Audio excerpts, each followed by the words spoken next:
Food গধূলি ধাৰাবাহিকখনৰ আজি নিশা আহিবলগীয়া এপিছডৰ প্ৰমো মুকলি হৈছে।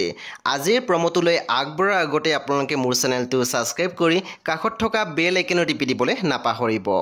আজিৰ প্ৰমৰ প্ৰথম ভাগত আমি দেখিবলৈ পাইছোঁ প্ৰিয়াংশুৱে গৰিমাক কৈ আছিল, তুমি ঘৰৰ বাকী দুজনৰ কথা যেনেকৈ কৈ থকা তেওঁলোকে কিন্তু তোমাৰ কথা কৈ নাথাকে।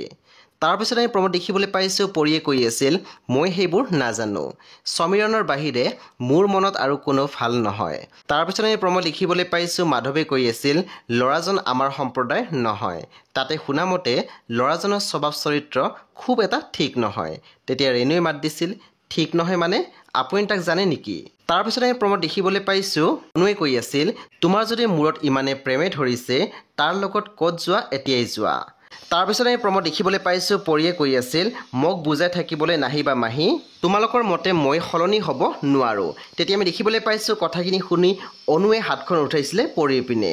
তেতিয়া আমি দেখিবলৈ পাইছোঁ পৰিয়ে আচৰিত হৈ মাকৰ পিনে চাই আছিল। সেই বন্ধু বান্ধৱীসকল আজি নিশা 8:30 বজাত ৰং টিভিত আহিবলগীয়া ফুড গধূলি ধাৰাবাহিকখন খুবেই বেছি ইণ্টাৰেষ্টিং হ'বলৈ গৈ আছে। সেই আপোনালোকে চাবলৈ একেবাৰে নাপাহৰিব। পৰৱৰ্তী আপডেটৰ বাবে আপোনালোকে মোৰ চেনেলটো ছাবস্ক্ৰাইব কৰি কাষত থকা বেল আইকনো টিপি দিবলৈ একেবাৰে নাপাহৰিব। আৰু প্লিজ আপোনালোকে মোৰ ভিডিঅ' এটা লাইক কৰি দিব।